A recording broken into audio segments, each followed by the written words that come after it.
What's happening, everybody? How the hell might you be doing in these wild and wacky times? Thanks for tuning into the Crash Bang Boom podcast, episode 301. For today's episode, my guest is drummer John Syverson, who has played with Daughters and more recently done tours with New York noise rock purveyors Unsane, and recently recorded a new record with Human Impact, also featuring Chris Spencer of Unsane. Human Impact's new record, Gone Dark, will be available everywhere October 4th. Get your hands on it. Today's episode is sponsored by oneuploops.com. Drummer Carson Gann and his team spent an incredible amount of time recording over 450,000 shaker, tambourine, and hi-hat loops at every possible tempo and multiple feels with incredible mics and outboard gear for you to pick and choose. It's organized for you to find exactly what you need with just a few clicks, and everything feels and sounds incredible. You can sign up for free to check it out and gain full access to all 450,000 loops starting at just $6 a month. No download limits, whatever you want, whenever you want. New loops, one-shots, and drum breaks are being added weekly. And it's definitely a great addition to the arsenal of any drummer and or producer, and I can vouch for that, having used it myself. Check it out at oneuploops.com. Crash Bang Boom podcast can be found where all podcasts are found. If you like what you hear, please check out in the previous nearly 300 episodes. And double high fives if you can give me a like, a subscription, and or a positive review. It would be appreciated. All right, let's do it. John Syverson, Human Impact, Unsane, Daughters, and a whole lot more. Crash Bang Boom. Crowds go mad with joy.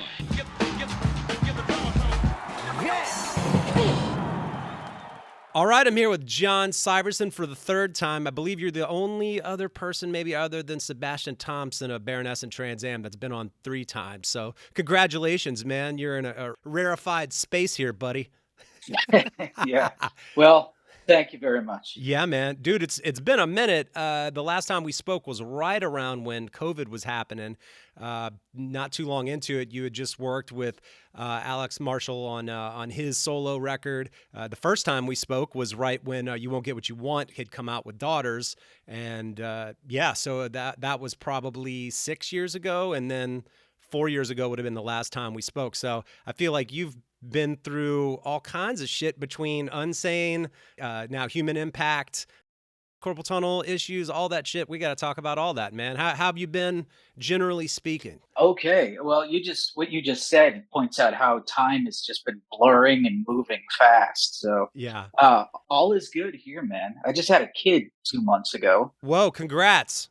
Yeah. I mean, it looks like me, so I do believe it's mine.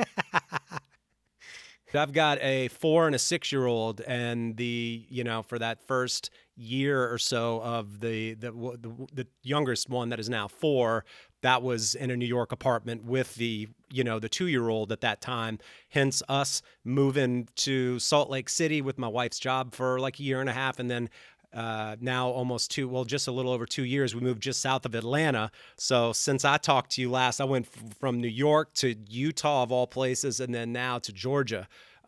So yeah, are you still in Austin? No, we moved to right outside Portland, Maine. Oh, wow. Okay. Yeah, we wanted the sticks. I hear you. That's what we did. Yeah. Texas became fucking Texas right around the lockdown, man. And being on tour all the time, I didn't really get to notice the area I was in, So so we're happy here. Yeah, things are good. It's tough to find a place to play so far, but right. And again, I'm sleepwalking with this 2-month-old in my life, so it is brutal. You get it. Yeah, I'm in it, man. You are absolutely balls deep in it right now, man. Yeah, but I guess I like a challenge, so. I hear you. When I think about when my wife originally told me that she was pregnant for the second time, there's all the things you're supposed to say, like, "Oh, I'm so excited," and to be honest, when she first told me, the first word that came out of my mouth was "fuck." And then I realized that probably shouldn't have been my first reaction, but I was just imagining going through those first few months all over again, just thinking, this one is 2 now. We got through that shit. We're about to do this all over again. Right. Oh, boy. With a 2-year-old. Yeah. Well, you survived, right? Survived, man. I really did. Congrats, by the way, on the Human Impact record. I love it that you're on it. I think it sounds great. I love it that Andrew Schneider looks like he engineered and mixed it. I'm a fan of him. I think your drums sound great. It sounds like an Andrew Schneider kind of drum sound, which I dig. I'm assuming what preceded it was you being an Unsane, and we can touch on that afterwards. But at some point, you're now doing Human Impact with Chris Spencer, also of Unsane. What was the process of getting this record together and ultimately recording it? Right. Well, the way Chris works, he's just like a music machine, man. He's got demos for days. He records everything, and he gets this old drum machine from the 70s, 80s, like this old thing that I can't remember the name of, but he'll bring pretty much a finished demo to rehearsal. And then we just have to kind of spice it up or, pick what you want to change. And that's kind of how it rolled. I think I had about a week to learn it and perform it. Wow. And, I definitely had to pull back on a lot of stuff.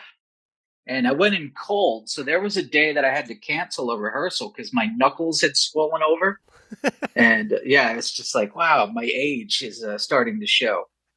But yeah, so I had definitely some growing pains getting back into it. It had been a few months since I had played drums. Okay. So yeah, but yeah, man, we put it all together in like 7 days and then entered the studio. And I want to say the studio took me about 3 days to track all the drums, I think. Mm-hmm. But yeah, I mean, Andrew Schneider works fast. I've worked with him before with Daughters of Hell songs. Right. I like the way the guy works. He's straight shooter. So, just, hey, that sucked. So let's do that again. But he also helped me whittle down. I was pretty much out of gas for creativity because I had to learn it all and then decide how to change the drum machine part. So right. I needed somebody to kind of, I don't know if produce me is the right word, but I'd have 3 different versions. And just like, dude, what serves the song? Mm-hmm. And, so most of my first takes had to get deleted because it was just too busy. Right. Yeah. And it was a lot of click track playing too, to keep me at tempo. Uh-huh. Because, I've never been that good tempo guy unless I'm playing 90s death metal, dude. I'm fine. I could keep that stable. But if we're playing some kind of punk stuff, yeah, you might need to keep me in your peripheral if you're playing with me, because the song ends way faster than it started typically. Absolutely. Yeah, which my bad, I guess. Whatever. But yeah. So we put it together. I think I injured my shoulder during the recording too. Oh, okay. I had to go to physical therapy for a bit. But up here in Maine, they don't really have great doctors. So no one could pinpoint what happened. It just took 7 months for it to go away, though. Oh, damn. Okay. Yeah.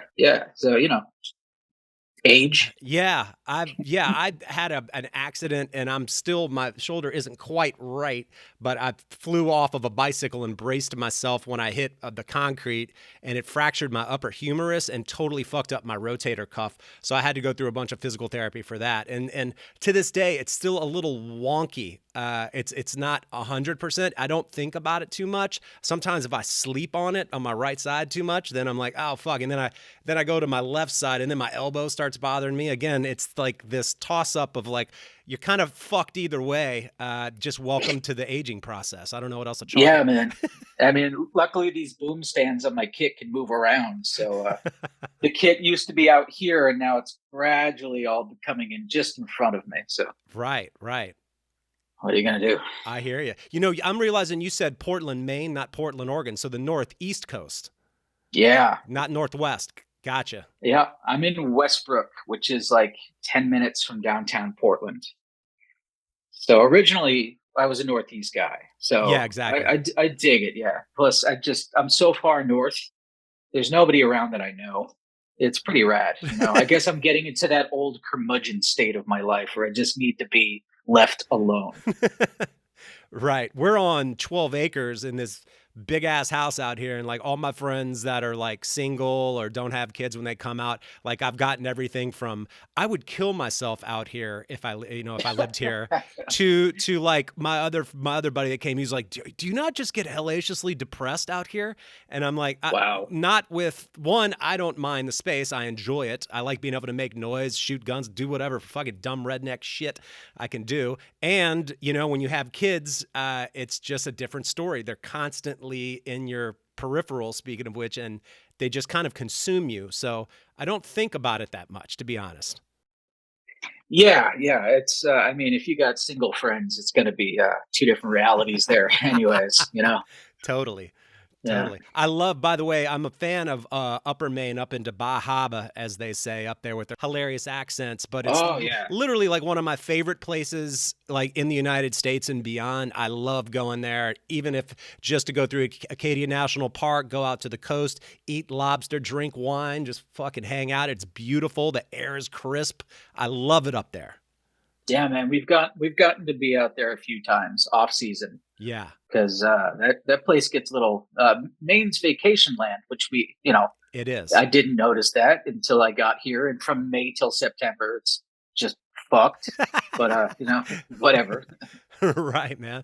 What was the snare that you used on that recording? Because I dig the sound of it. I know I feel like I ask this question all the time. Do you recall what you used on the Human Impact record?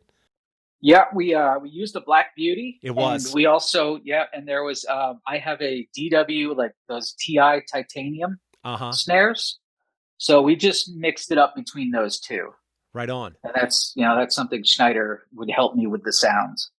Yeah, But yeah, I mean Black Beauty, you can't really go wrong with that one. exactly. And then we get burnt out on it and need something else, so we switch it up to the titanium one, which I mean those things kind of rip. They're kind Yeah. of built to take down the ring but still have the same volume. Mm-hmm.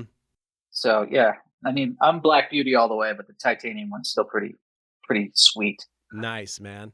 As far as Unsane, I was surprised when I saw that you were out playing shows. I was like, oh wow, hadn't reached out to you. I wanted to be like, damn, dude, that's a crazy gig. And one of the things I was going to ask you about joining was, well, one, I suppose, we can start there. How did you join an Unsane even come about in the first place? That was during lockdown. Mm-hmm. So there was a band I was doing in Austin like 2012 to 2015 with a couple of friends called Pushman. Uh-huh. And the bass player of Pushman was in that New York band Made Out of Babies. Uh-huh. He's like an old New York guy. Mm-hmm. He lived in Austin. I've been jamming with him. Chris Spencer inherited land in Texas, Oh. and then lockdown happens. So after a few months of just going crazy, it was like, hey, you want to jam in the garage?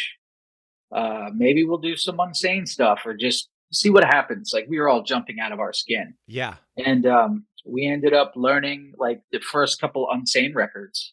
Wow. And then Texas was also one of the first states to start saying, we don't give a fuck. We're going to let shows happen. Right. So we're like, fuck it. Let's do a Unsane the early years show. Mm-hmm. And it went great. And I guess he had reached out to the other band members to see if they would be interested in doing a tour based on that. But those guys that were the last lineup weren't in the early years lineup either. Right.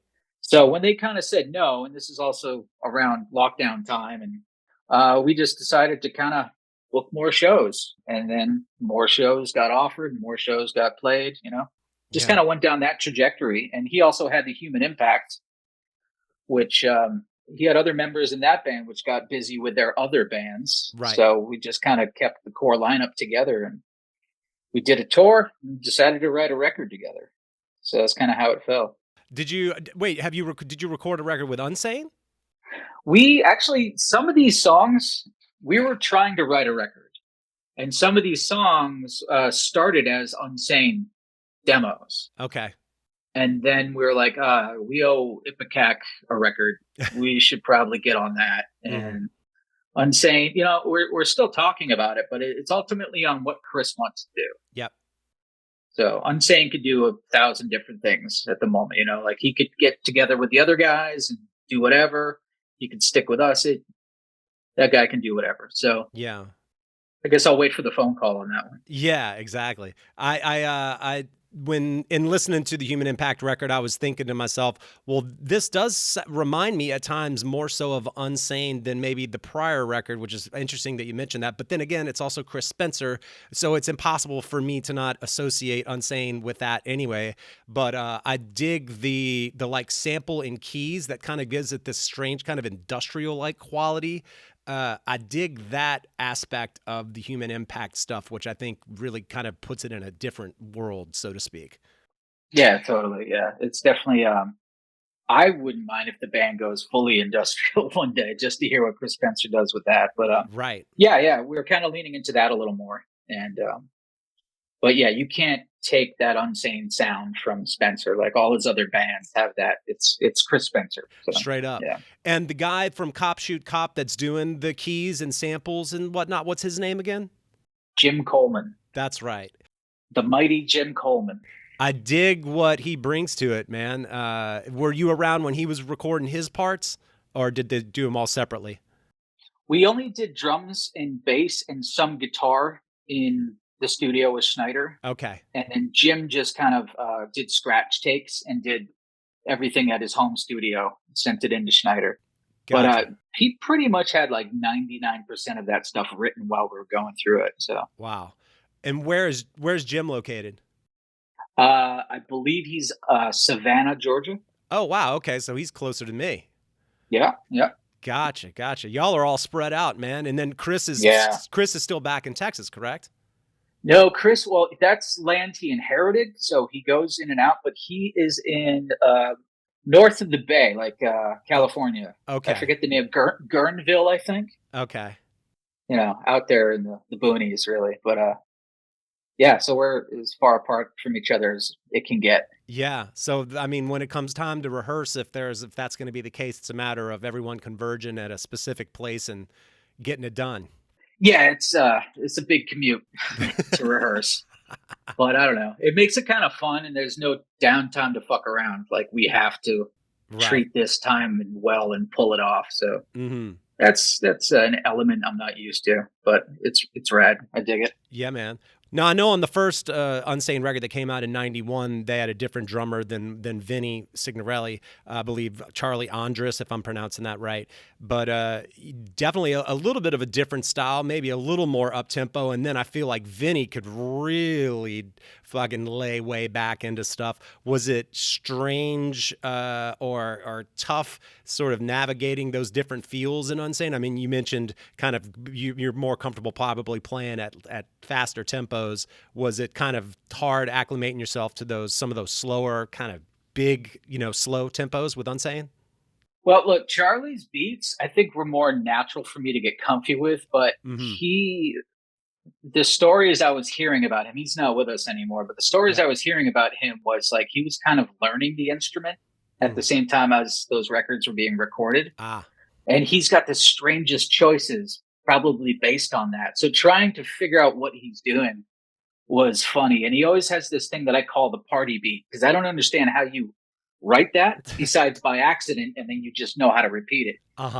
So that was a lot of fun, and he's a little more closer to the way I naturally play. Vinny is a monster. Right. That guy's, got some big shoes to fill if you're trying to play his stuff. Yeah. Vinny also is the sort of person that doesn't seem to he can recreate the vibe, but from, verse to chorus, going back into the verse, he's got a different take, every time around, he's got a different take. And Schneider, who had recorded him a lot, mentioned like, every time we'd redo a track, it would just be different.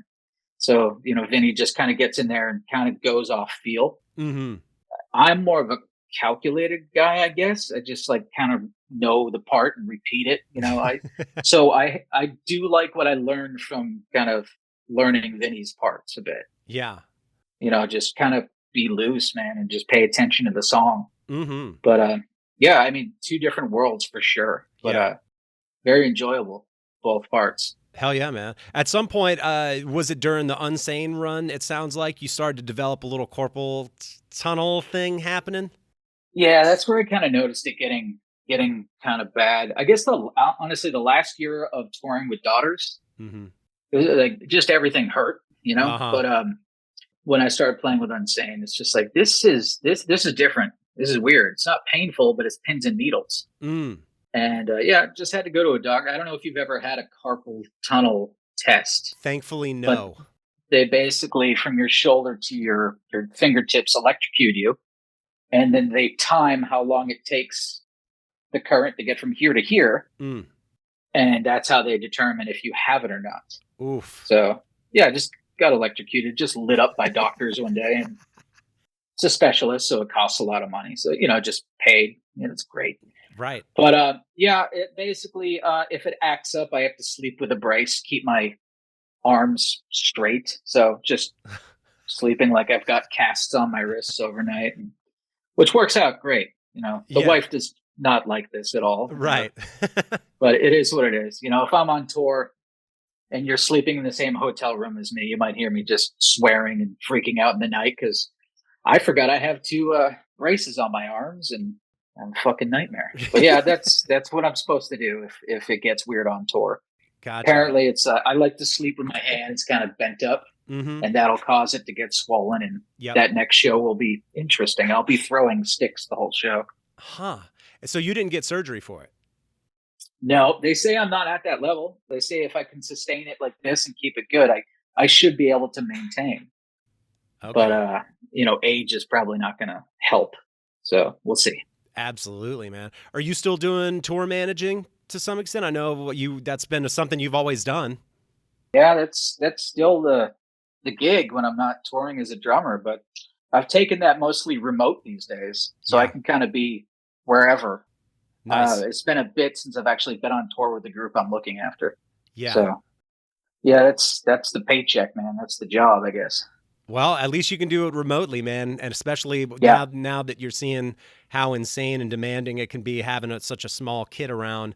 That's good that you're still there and able to tag team all of that shit because it gets crazy. Yeah. So far, all I've seen is crazy, but it's been a pleasure to serve thus far. So right. Now I feel like I don't necessarily know what happened with Daughters. I feel like y'all are definitely riding out a good wave. At the time when I was seeing y'all once, that record came out, and I guess that was 2018 would have been You Won't Get What You Want. So I believe the first time I talked to you was right. That record had just come out was the first time I talked to you. And then right. I know the last time we spoke, I was saying that every time that I saw y'all, the venue increased. So there was this incremental size of the venue happening with every return to New York, which almost felt like y'all's second home there. Those shows were always great. But what happened with the band necessarily? When did the train fall off the tracks, so to speak? I mean, look, Daughters was a tough relationship to maintain. Yeah. Period. Because we're all childhood friends, but we also kind of get into it like brothers. Mm-hmm. So when that record initially came out, the idea was maybe we tour twice a year, and then things just kind of went crazier than we thought it would, right? Right. When I saw you in New York, I think we were playing the biggest show we had ever played there, which is only 450 tickets or something. Yeah, I think it was the Brooklyn Bazaar. Yeah, and the last show we played, which was about a year after that, we almost sold out Brooklyn Steel, which is 1,500 maybe. Yeah.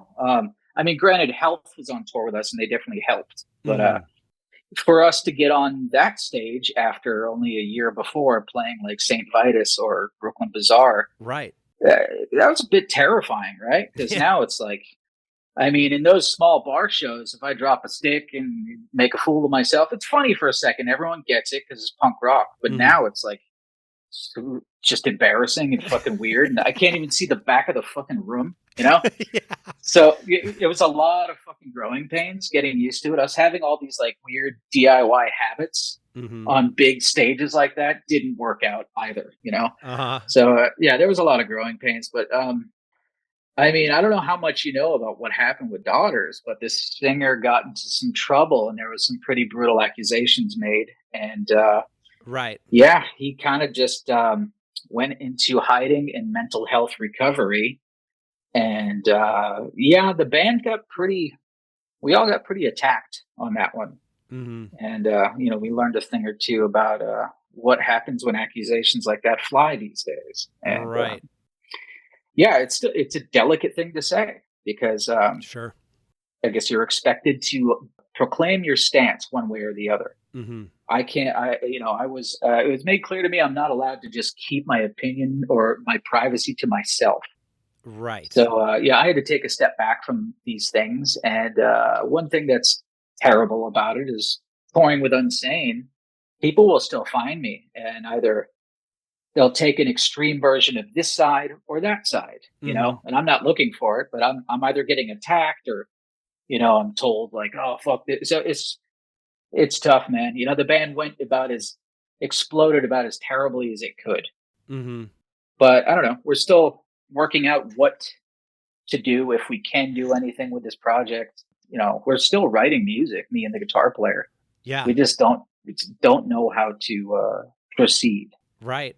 Yeah. Once the accusations came out, everybody kind of stepped back besides the record label. They're the only people that stuck with us. So right.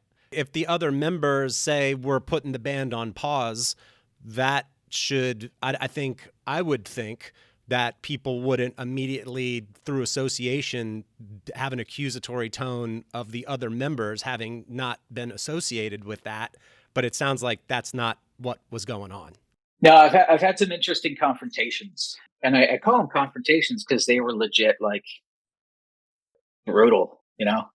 Usually it was Spencer coming to my aid and pulling me out and trying to convince Spencer not to escalate it into a fight or something. But Right. There were some rough moments for sure, just because I show my face in public, and it has nothing to do with me per se. Right. But we were attacked as if everybody thought we lived in the same house, like that television show, The Monkeys. Yeah. It was just wild. I'm still trying to figure out, what exactly happened to us or what happened, period. But yeah, I'm totally off social media and all that stuff because the people that wanted to come for us were finding family members and just going after everybody, man. If you did merch for us in 2003, people went after you, Damn. Yeah, it was pretty rough. Like I'm a tour manager, right? I don't really have a 9-to-5 job, so you couldn't really call my boss and put pressure and fire me. Right, exactly. Yeah, it's just weird. I feel bad. The other people in the band's like, there's a chance somebody's wife might have missed a promotion because of shit. Because you go to look up the last name, it's attached to a headline, and yeah, it's ugly shit, man. It's totally ugly. Damn. Yeah, that's crazy. I suppose, either from a different ideological spectrum and or a different era. But to me, that's a false equivalency that everyone associated with the band is directly culpable merely by being in a band together with a single person accused of something. If you're not in the band itself, you really don't know the interrelationships within it. But if it's misdirected and misguided and based on false accusations, it's wrong. And that's why there's due process. So sometimes you got to wait for these things to happen. So I don't get it. I don't like it. I think it sucks. And honestly, I think it's unfair. Yeah, no, I'm with you, man. It's totally weird and horrible. Yeah. So I'm not going to try to change anyone's mind on it. But, I played drums in this project with this guy that was basically my brother for 20 years. So it's a bummer. Will that band ever see the light of day again? Who knows? But at this point, I don't know if that guy's ever going to be able to get on a stage again because of what this did for his head, So Yeah. I love it that you're still at least, entertaining the idea of writing and or working with Nick, the guitarist. I'm such a fan of his just crazy unorthodox style. I just really dig that guy's playing. I love it that you're still like working with him to some degree. Man, we got some really special stuff that we were going to start recording too. So we're going to try to figure out how to use it one way or the other. Right. And that's kind of like the goal now. Let's at least get another record out together and see what it is. I don't know if it's going to be called Daughters. I don't know what it's going to be, but it's going to be me and Nick one way or the other. Right on, man. How long ago did you leave Texas? 2022, I want to say. All right. Maybe early 23. Man, just the time blurs. Yeah. So, and like I said, I've been sleepwalking for the last 2 months. So yeah, we've been here for a little over a year. Gotcha. Do y'all have a little bit of space there, or are you just in a small house essentially? Yeah, we got the first floor of a house. Okay. It's all right. It's pretty nice. Rent up here is pretty cheap. Yeah. But I got the coastline in the woods. Yeah, and you do. There's a place nearby which is like $20 for an hour to sit down and play drums. So okay. I got that working for me. Right. But yeah, I've got a drum kit in Austin. I've got a drum kit in Rhode Island. I've got pieces of a drum kit here. I just got shit everywhere now, man. So I don't know if that's like what it is normally for accomplished folks or people that have been doing it for a while. I just called myself accomplished, didn't I? Good Jesus. job. I mean, you've done it long enough. I think it applies as far as I'm concerned. Yeah, fuck it, I'm accomplished. Oh my God, man. Are there any like upcoming projects or tours with Human Impact or anything like that that are coming around the bend that you can even talk about that haven't been announced or have been announced rather? The plan will be to eventually play for this record, but Human Impact was kind of derailed during COVID Mm-hmm. when their first record came out. Like they went to tour, and that was when things had opened up, and then Delta or whatever that second wave was that came through, Mm-hmm. and that kind of squashed everything for them. So even though it's the second record, it's very much the first record Right. right now. So I think the plan is to get things like get people listening to it, get interest in it, maybe see if it ruminates a little bit Yeah. before we just get out there and play for 12 people in a bar or something, which is also fine by me. But Right. You know, a strange coincidence.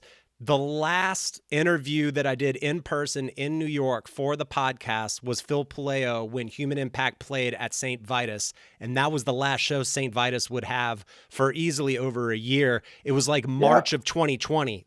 And even that night, people were like, we're not going to go. Human Impact didn't know if they should play. Everybody was fucking freaking out. The whole thing, it was just the absolute onset of what was a whole shitstorm that was about to come. So it's so crazy to be talking to you, having joined the band, and that was the last guy that I spoke to when Human Impact played and was derailed from the first part of COVID, and then it sounds like again with the second wave. That's crazy.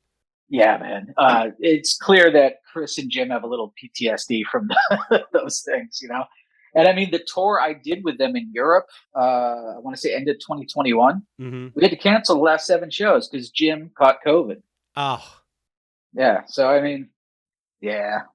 Watch, we get on tour together, somebody's getting COVID. And we have to come off the road. Maybe since you've thrown it out there, now it just won't happen. I always say that there's no way I'm going to be struck by lightning, and I'm convinced it won't happen. So maybe that's what's going on with you.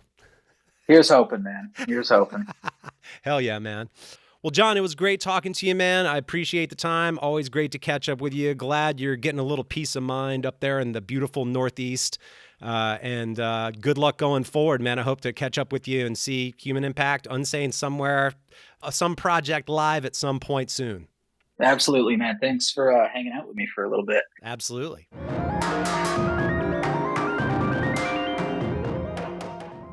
All right, y'all. Thanks for dropping in, and thanks to John for hanging and talking about all the madness, both good and bad. Hope y'all dug the episode. We'll catch y'all around the bend. Crash, bang, boom.